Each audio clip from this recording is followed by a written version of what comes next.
welcome to Echo This. Today's topic is Speak Your Truth, Strategies for Healthier Connection. Here's a place where we engage in empowering conversations of hope and opportunity. I'm going to introduce our panel who are going to take us on an interesting dialogue today. And first, we would like to hear from Debi. Everyone, nice to be here today. See you all. I'm Debi Wimberley, a certified cannabis coach, educator, and founder of the Effective Cannabis newsletter. And I educate about the quality of having your best quality of health and being in charge. Thank you, Debi.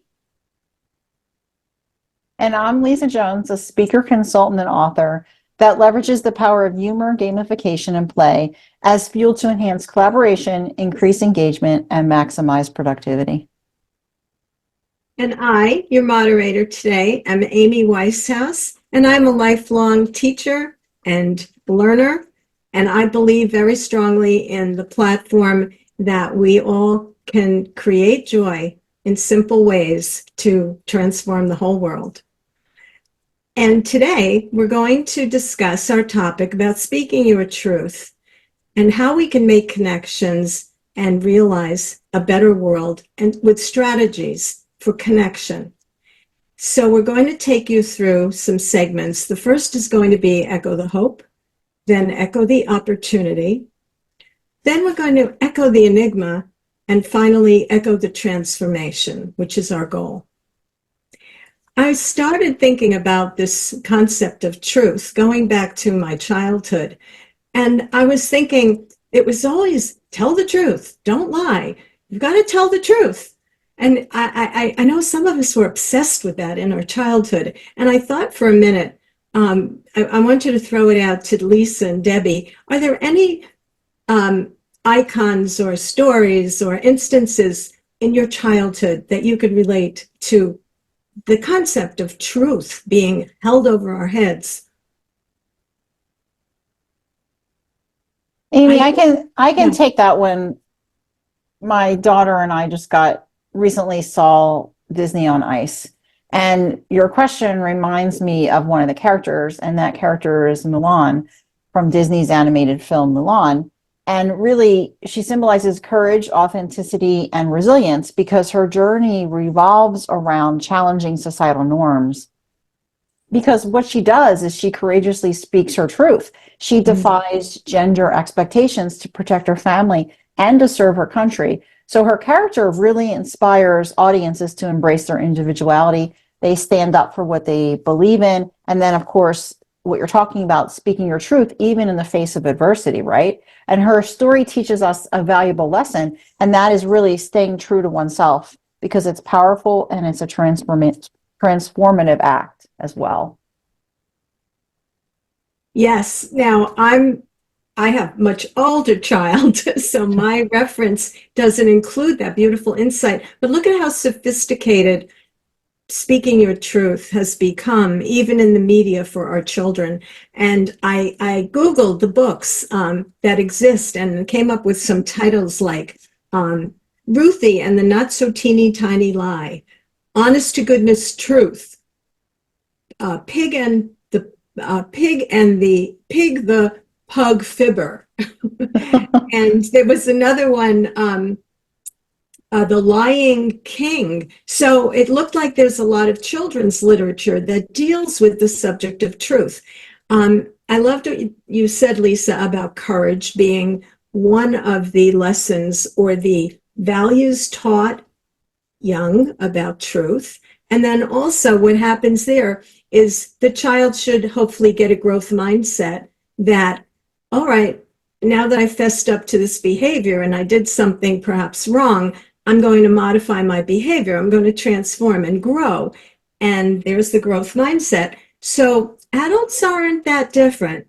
And then I started thinking about, well, then we get to the social benefits of lying and not telling the truth.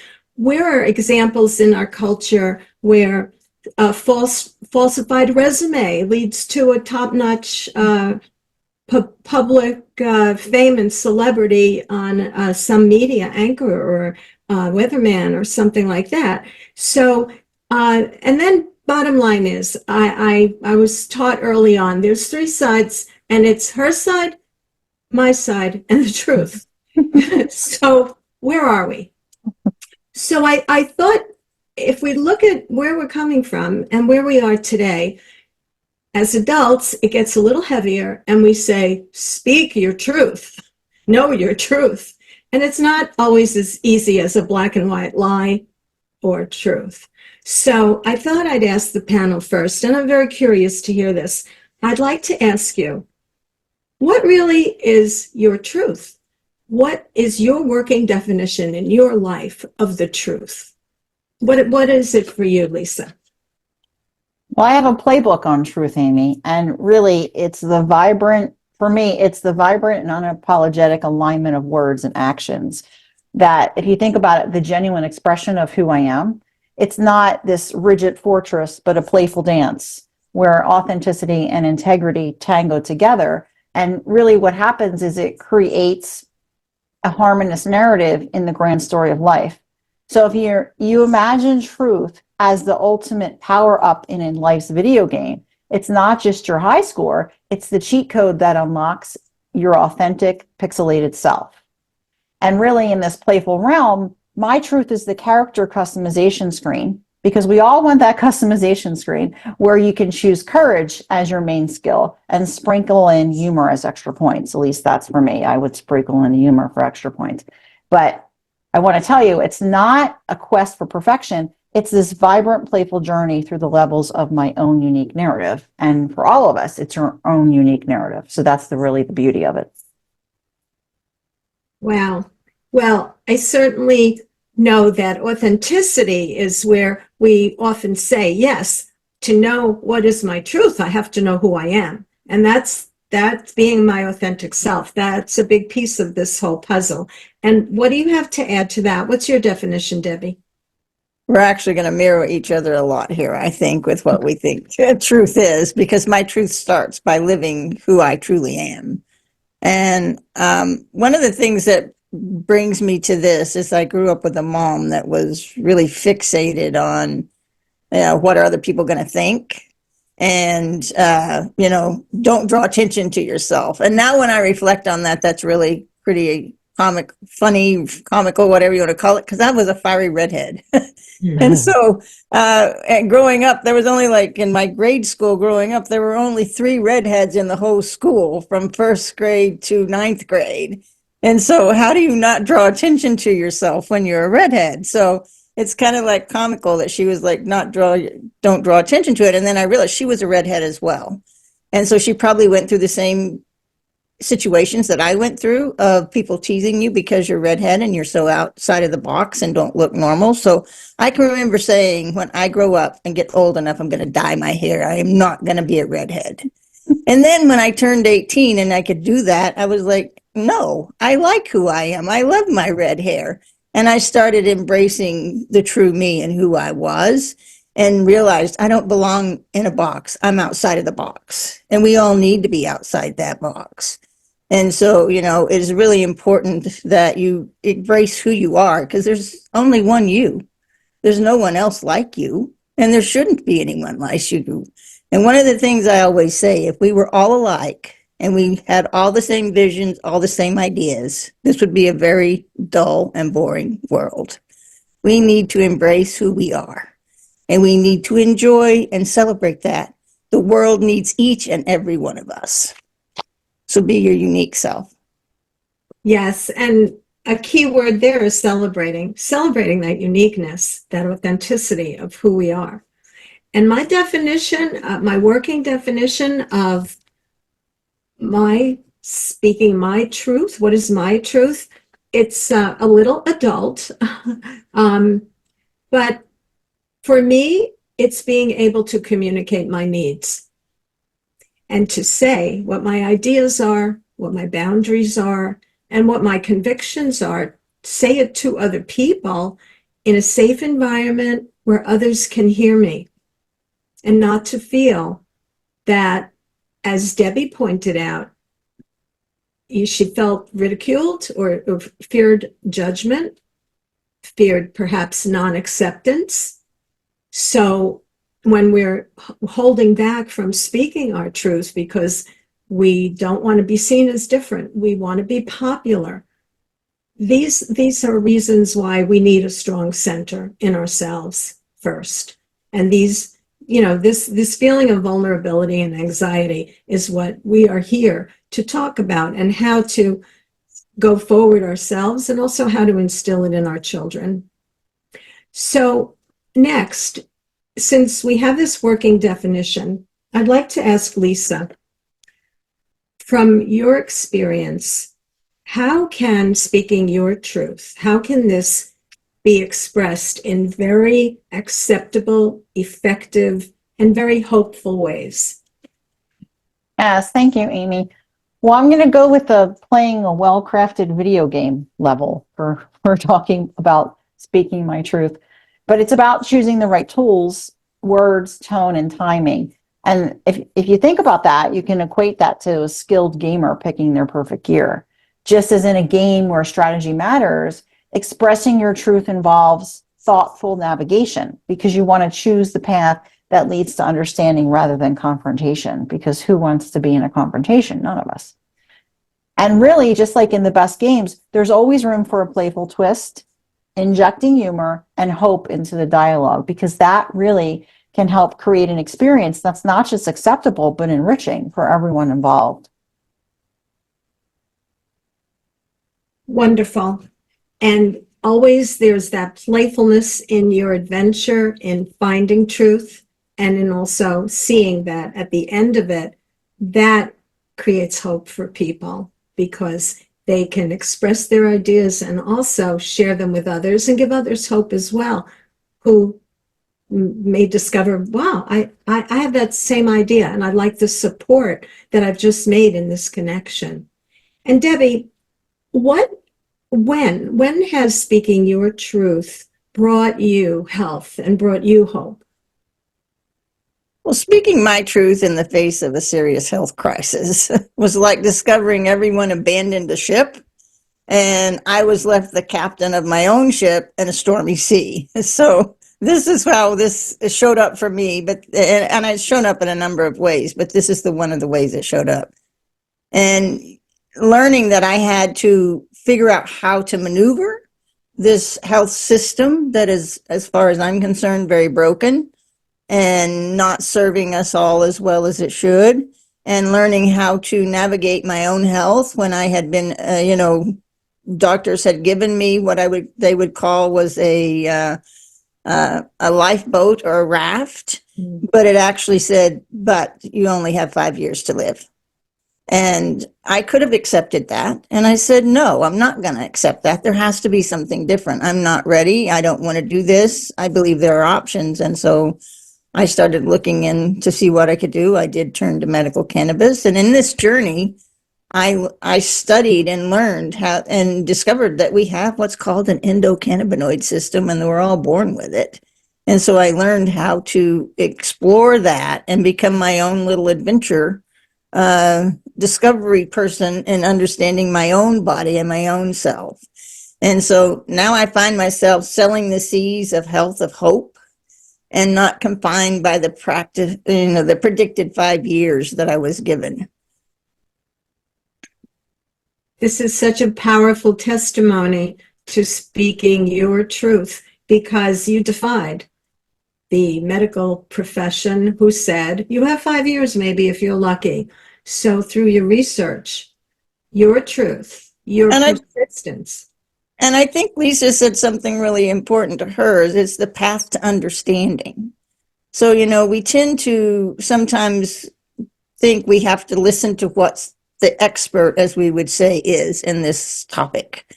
And maybe they're not the expert. And I can tell you they're not when it comes to your health and your body, because no one knows it better than you do. But it's the path to you understanding yourself. This is again about speaking your truth, standing up for who you are, and realizing that you have a voice in all of this. Don't just set aside and say, okay, they say I have 5 years, I'm just going to go with that. Don't do that. Allow yourself to explore yourself and understand who you are, And you will be amazed at who you can become if you allow yourself to do that. And with your own compass, the beauty of what I'm hearing is that through your discovery of the endocannabinoid system, something most of us have never even heard of or been taught, your equation is truth equals life. It's that simple. Your truth led to your life. So I wonder now, we can see how much hope is inherent in this speaking our truth. And I thought of an incident that happened when I was a brand new teacher. And I spoke my truth. I was my authentic, scared little self. And I said at the time to one of the senior teachers who was just an amazing role model. And I went up to her and I said, gee, I don't know, could you take a look at this? I don't know if this lesson is going to fly. I'm not so sure. And she looked at it and she said, oh, can I have a copy of this? I'd like to use it in my class. This is very good. So I was empowered because of the way in which she received that it was a good lesson so much that she wanted to use it. So I spoke my truth. I risked being embarrassed or feeling embarrassed. And that's another reason why we sometimes withhold telling the truth, which we said earlier, fear of being judged, fear of being different and excluded. So that was a little episode where it came back to me that speaking my truth did help in my professional experience there. So moving on now, let's echo the opportunity in our truth speaking. And the question I want to pose to you is, how has speaking your truth opened the doors for you to personal or professional opportunities? Lisa, how about you? Yes, well, for me, speaking my truth has really been like a cheat code to unlocking hidden levels of personal and professional growth. I think about it like it's like discovering the Easter eggs in a video game. And if you think about authenticity, authenticity becomes the secret passage to unforeseen opportunities, which we all find beauty in unforeseen opportunities. But if I think about this in, for example, my career quest, I found myself in a mentorship relationship, and really that felt like being handed the controller to a game I never played before. So what I decided to do was I decided to bravely share my thoughts, even when they seemed like uncharted territory, to your earlier point, Amy. And what happened was, to my surprise, my mentor responded not with a game over screen, but with a virtual high five. And if I think about reflecting on my personal narrative, speaking my truth has forged genuine connections. It's sparked collaboration, and it's paved the way for new quests of growth. And the mentor-mentee dialogue became this dynamic co-op mode where we face challenges together, and our candid conversations were the power-ups that helped us defeat even the toughest bosses.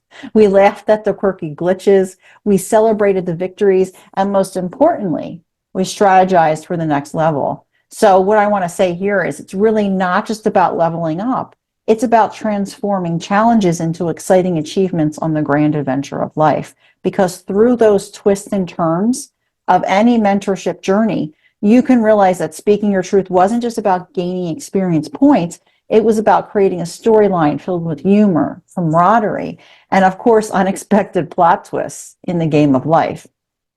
And then really, the authenticity isn't just a feature, it's the entire immersive experience, completing that mentorship side, the quests that add depth to the narrative. So it's just an amazing experience. I encourage everyone to have some type of mentorship in their life. It's interesting that I spoke about a teacher colleague who was the teacher everyone respected and listened to when she opened her mouth, accepting. It was indeed the mentor-mentee relationship, but I kind of felt myself unexpectedly in the role of mentor. So there's where you mentioned unforeseen opportunities. So I grabbed onto that phrase because even in an arena, I had a friend, for example, who was really quite ill and needing to have surgery, and was hiding his bowel problems for a long time at the workplace until the point where he couldn't anymore. He was too ill, and he finally went to his superior and said to his boss, in a very humble, embarrassed way, I have ulcerative colitis, and I need surgery. And with that, the boss said, "Oh my goodness, I wish you'd shared this truth with me sooner, because I've had it for like 20 years." Oh, So wow. here was an employer, a manager, who would have had the utmost sympathy, maybe could have shed light on the situation. So that, to me, is putting yourself out there with courage to speak your truth and say, "This is who I am and this is what's going on," and then to find you have such a welcome ally and support group there all along. So the unforeseen opportunity, emphasis on unforeseen, we've got to be courageous. And Debbie, you're one of the most courageous people I know. So how did you relate to this question? Well, it's sometimes being forced to find the opportunity is what sets you off on that, because I was lived for 3 decades in serious illness and couldn't produce or couldn't take care of myself, do anything. And so being forced by the medical community to take charge gave me the opportunity to personally grow, and then actually grow in a business like I am here. And speaking my truth helped open up that, there is something about medical cannabis and understanding how it can help you with your health, and that it's really understanding, because of that, I found my endocannabinoid system, which I know I keep bringing this up. But that system was like giving me or handing me a compass and giving me the opportunity then to chart where I wanted to go with my health. And so I started digging in and learning how to do that. But then I realized I needed to share that story by speaking my truth with other people. If I just kept this and did this by myself, they wouldn't understand that you could actually reduce a chronic pain of 10 to a 3, or that you could improve your lung health.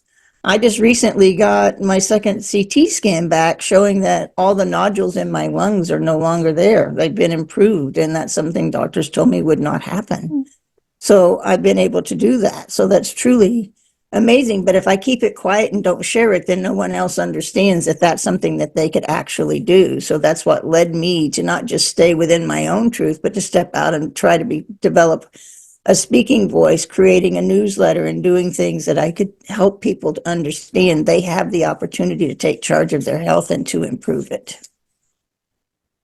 And there's a great example, especially through your newsletter, where by sharing, others can see themselves in you, where they can see the hope of where they can be if they listen and pay attention and explore and discover the opportunities they have through your speaking your truth. So it's a great example of the benefit in the way it's directly connecting to them.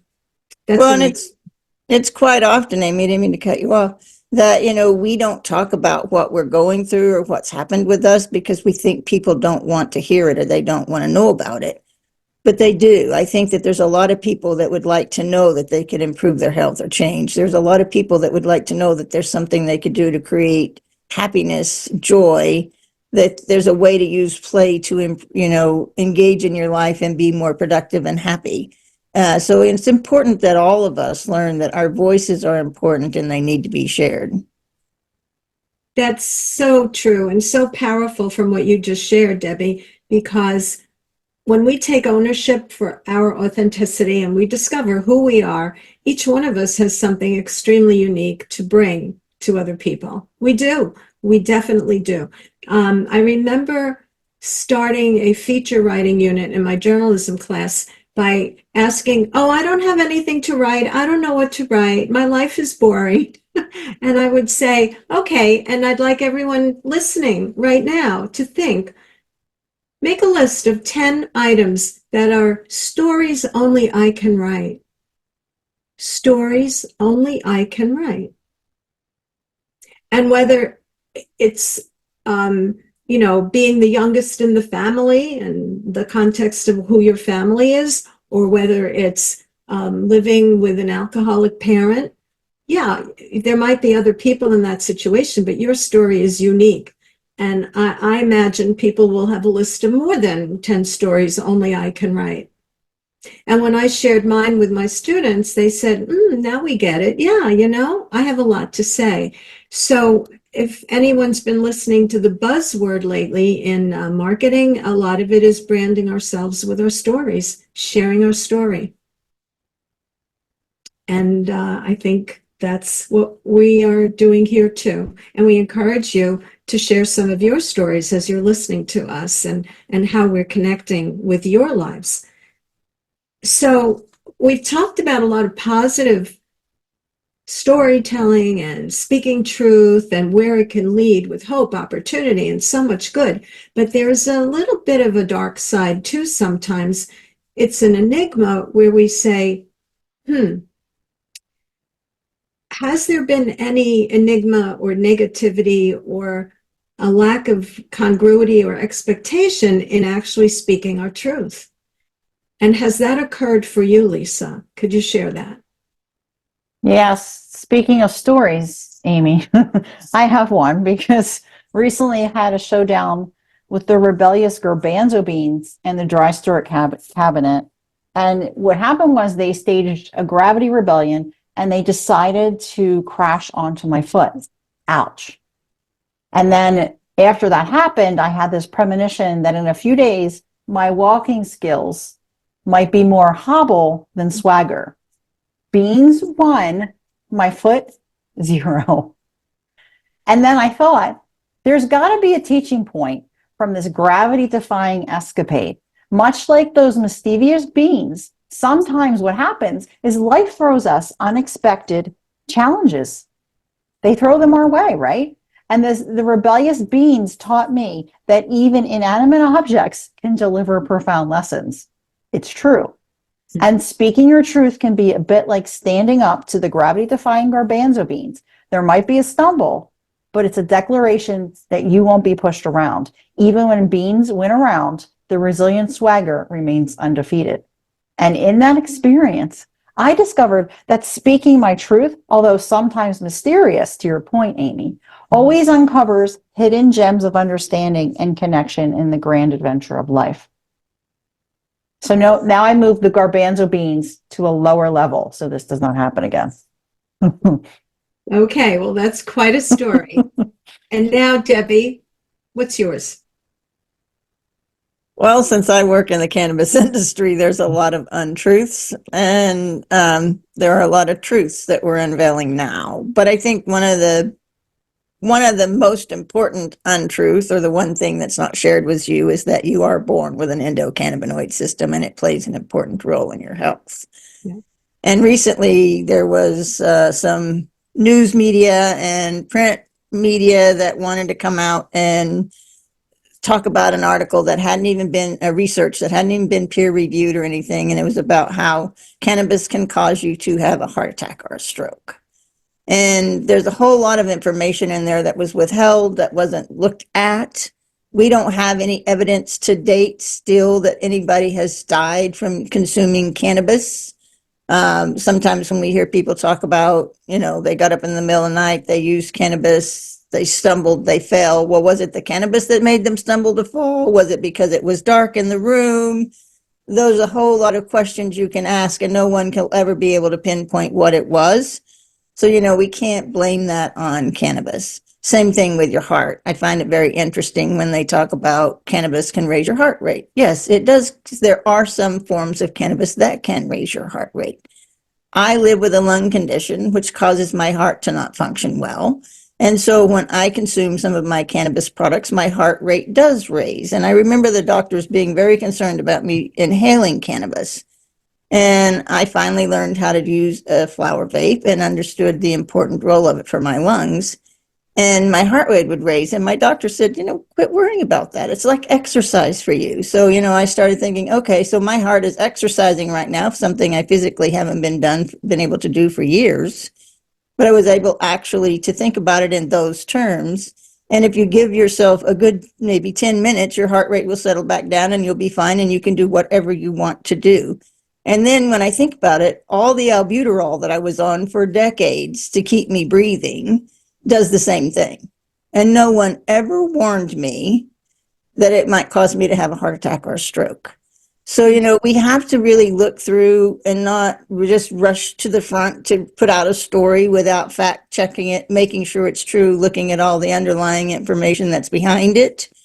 We could just talk about anxiety. Maybe somebody was anxious and had anxiety. That could have raised their heart rate, had nothing to do with cannabis.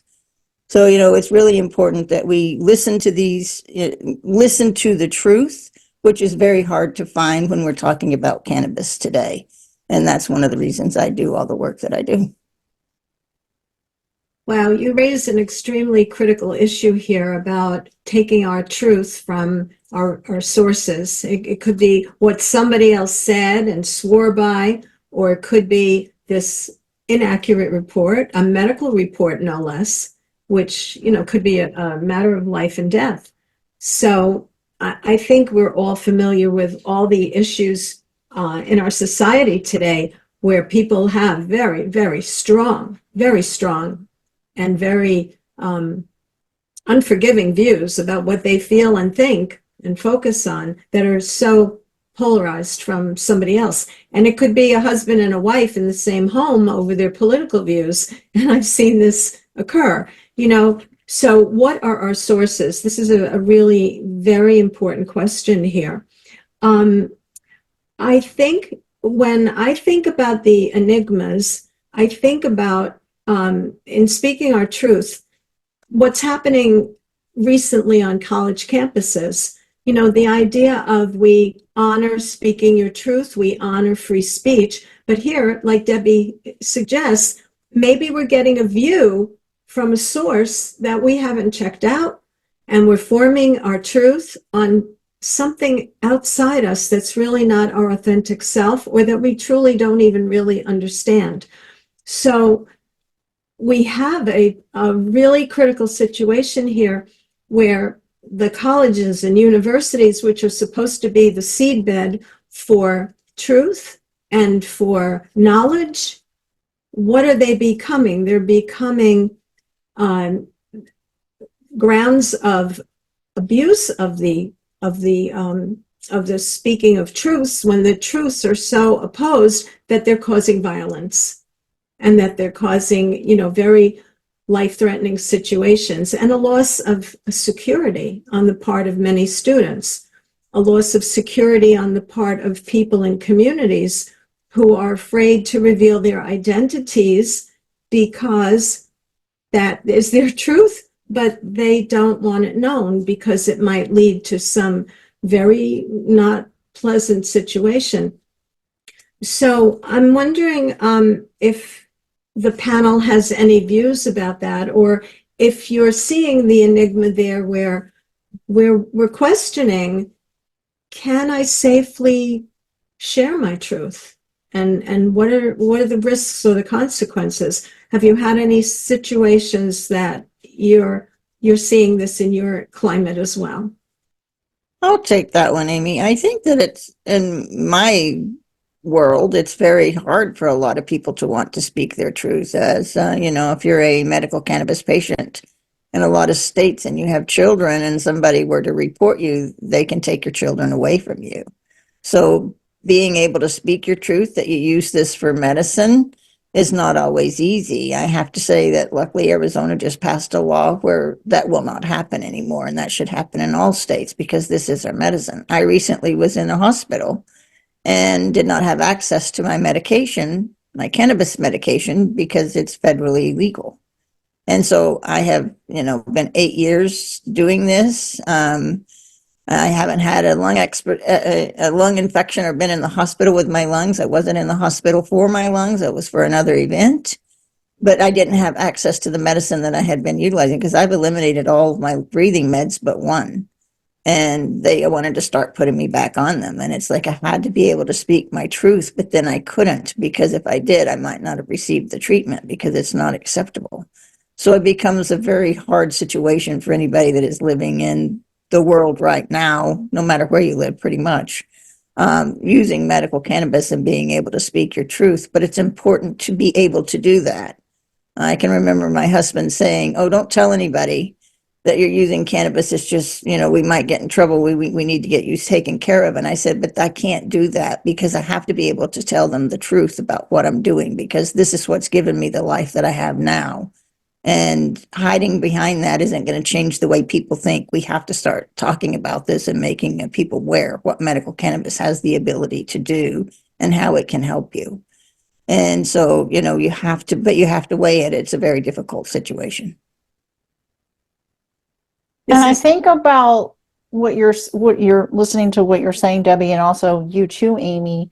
And I wrote a note here because thinking about the benefits outweighing the risk. And if you kind of use that same analogy, because that's what we do when we take medications, right? We think like, does the benefit of taking this outweigh the risk? Like that's kind of the same thing we could follow when should we speak out, like you're saying, on college campuses. Like, does the benefit of you speaking out outweigh the risk? Because you want to go back to the most important part, which is there is power in your voice. There is power using your voice. So everyone's voice is powerful. So I would say to consider that. I second that for 100%, Lisa. That's for sure. You have power in your voice. Don't forget that. Well, Debbie introduces this whole concept of withholding. So we either speak our truth at great risk. Now, Debbie would much prefer society and medical institutions and medical professionals who are well versed in endocannabinoid system and in the benefits of it, and they would have honored her knowledge and her uniqueness in these life-saving substances that she needed, and people were not able to embrace or accept. So her withholds obviously were necessary for her to get well and get out of the hospital and be released. So that is an extremely dramatic example. And as Lisa says, we are constantly weighing, do the benefits outweigh the risk of speaking our truth? And, I'd like to interject here because this enigma aspect of speaking our truth is so intense right now around the world. The stakes are high. Opinions differ. And obviously emotions heat up. And we have, crucial conversations, which is what Echo This advocates, crucial conversations that are healthy and helpful alternatives to all the violence and war and misunderstanding, or not just to the violence, but to the silence and to the discomfort and unhealthiness that the silence breeds. And I would just like to interject here for a minute that if you do find yourself involved in a very heated conversation where you feel disempowered and very frightened, perhaps, or intimidated to speak your truth, we have to notice when a conversation turns critical, and this could be through somebody's body language. There are warning signs. Voices will raise. Someone looks like they're about to lose their cool, and that's a warning sign. And at that point, it may be necessary to call a timeout and just kind of say we're going to, go back to this discussion another time. It might just be time to cool off and walk away from a situation, to know that you have to come back and employ better skills, or at least that person does, or that group at some future time.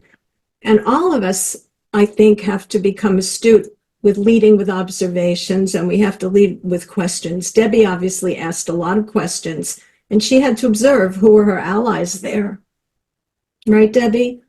Yes, and I think it's really important to follow up on something you said there, Amy, about people having difference of opinions.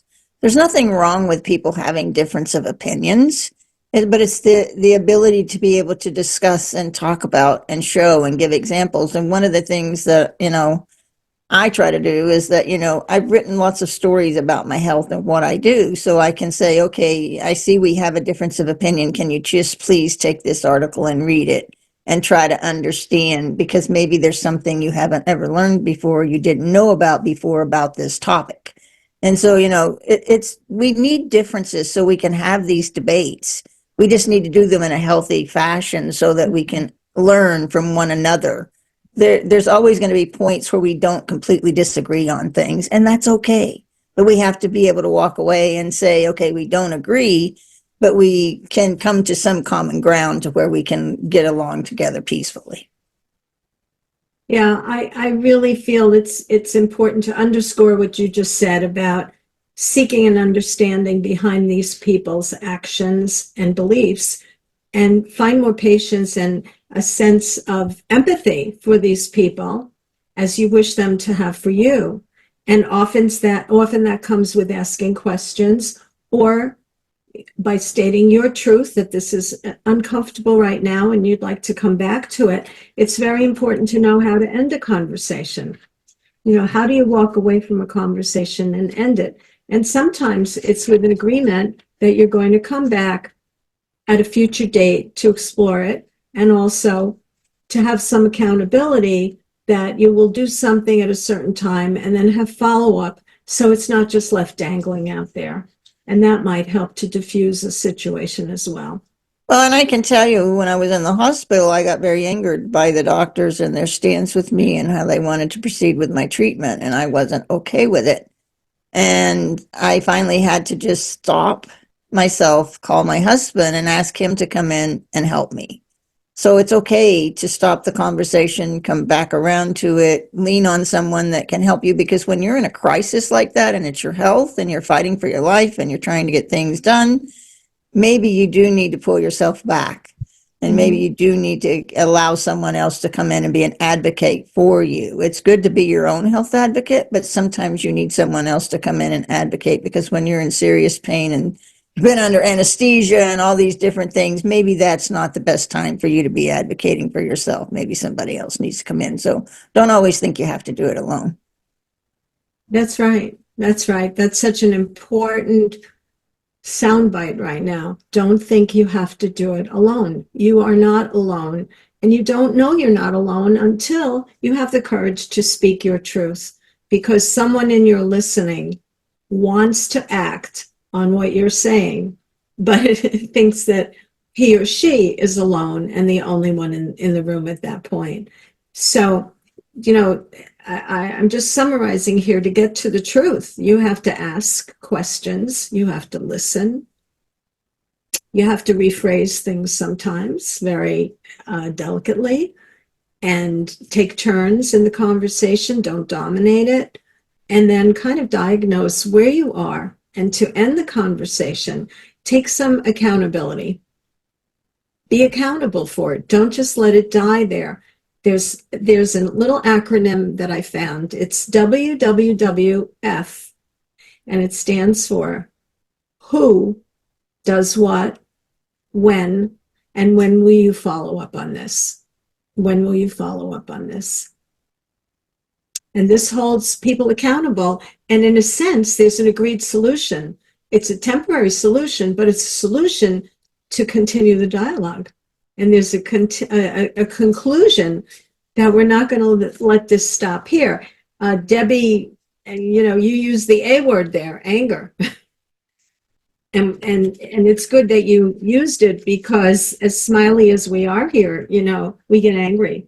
And we get angry about what we're committed to and what we believe to be right. And anger is flaring up in every corner of the globe.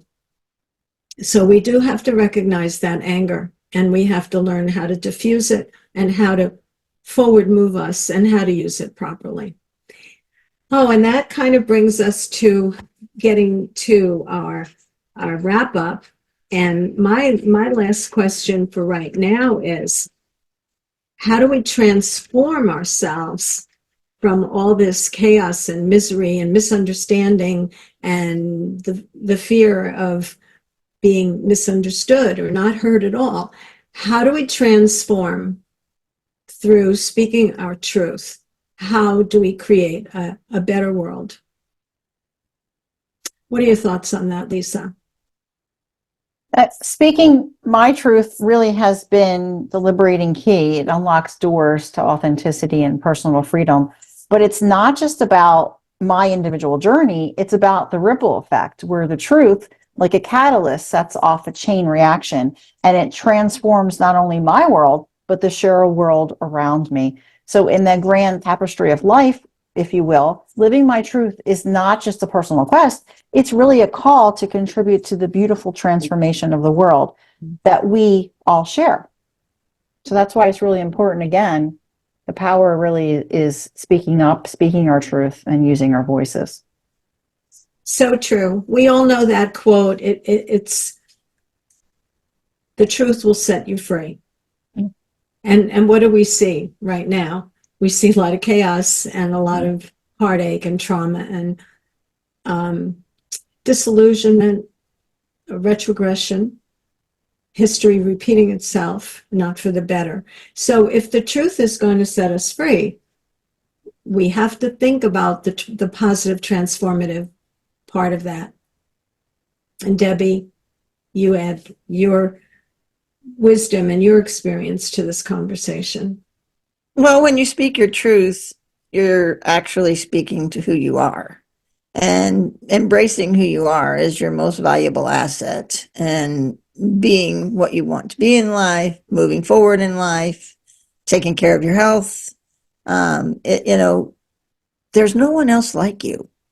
And you need to, I feel like everyone should embrace that. I'm not going to tell you have to, but I feel like everyone should embrace who they are. You were created to be the individual, and we're not supposed to be clones. So I think that speaking that truth and putting that into the world is how we transform and we learn to accept. When we can accept who we are, then we can accept who someone else is.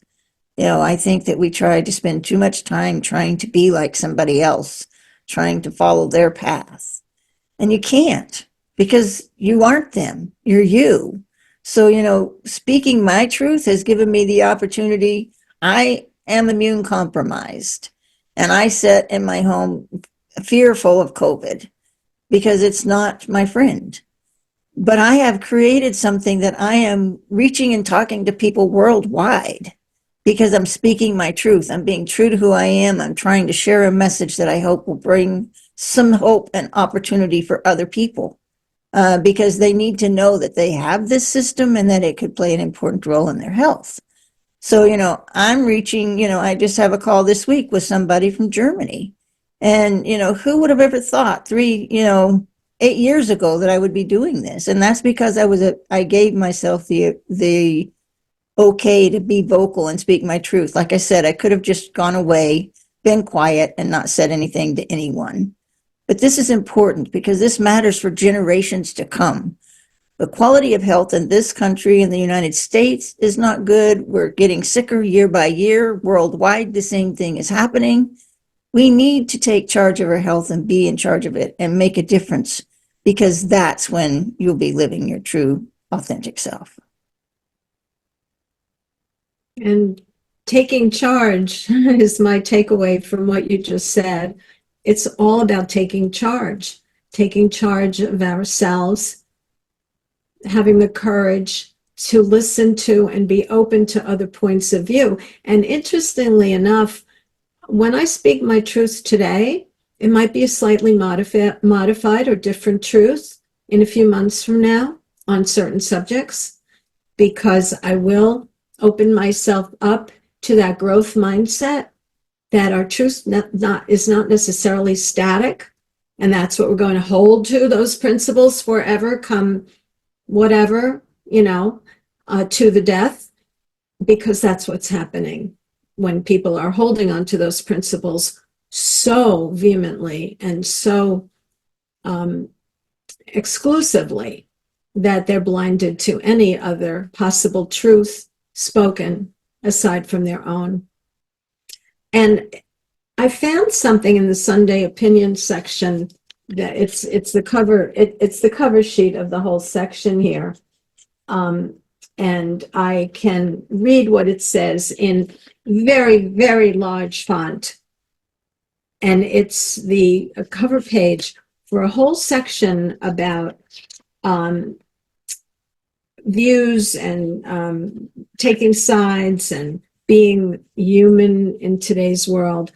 And it says simply, ask better questions, really listen, be vulnerable, make others feel known,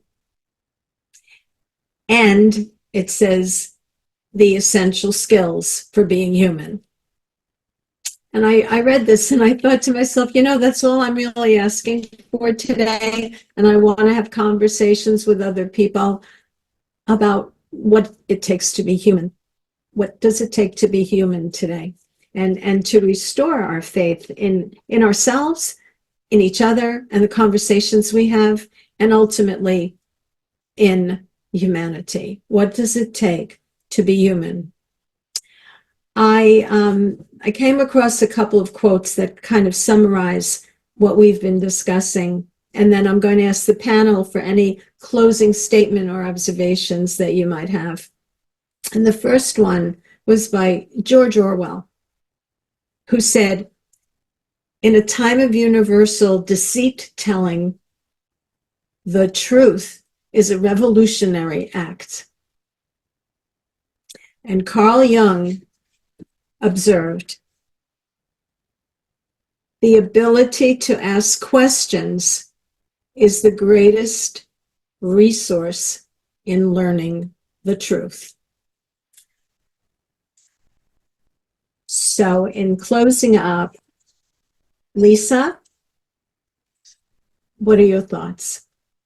Well, one of the things that you said earlier really resonated with me, Amy, and that is the stories only you can write.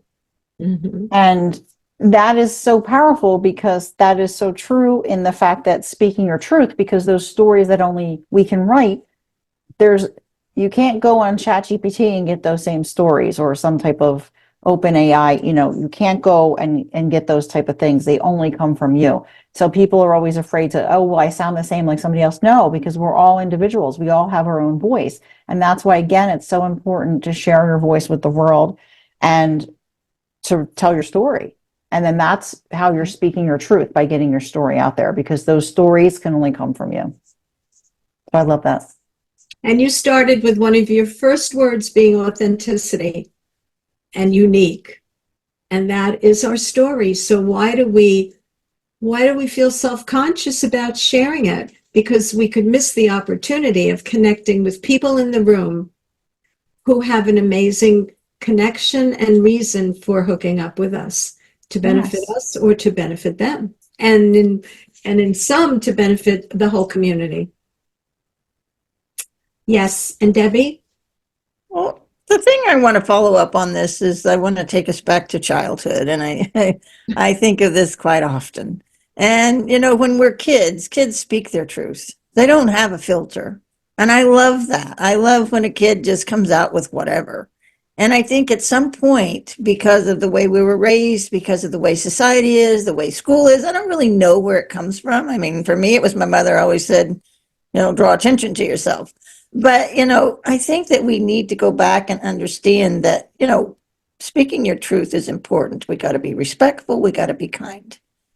But think about when you were a kid and you could just be open and honest about whatever, if you can remember that time. Some kids can't remember that time because it's always been so hard. But I think that if we could allow ourselves to do, as Lisa says, play, I think that would be really good. And then the joy that we would find would be immense.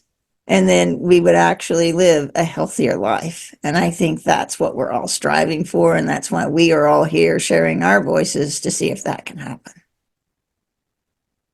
Wonderful. And we started with childhood reflections, and Debbie brought us full circle back to childhood. And where are those innocent, wonderful, spontaneous days when truth seemed to come so easily? Well, thank you for joining us on Echo This. And we would love to hear from you and have feedback from you about our dialogue today, our conversation of hope and empowerment. You can reach us at echotogether@gmail.com, and that's echo, ECHO, the number 2, gether, GETHER, @gmail.com, or on Instagram at echo together, numeral 2, echo together. So please tune in next week. And remember, when you are speaking your truth, echo this. Echo, echo. Echo, echo, echo. Echo, echo. Echo, echo, echo. Echo, echo. Listen in for empowering conversations of hope and opportunity.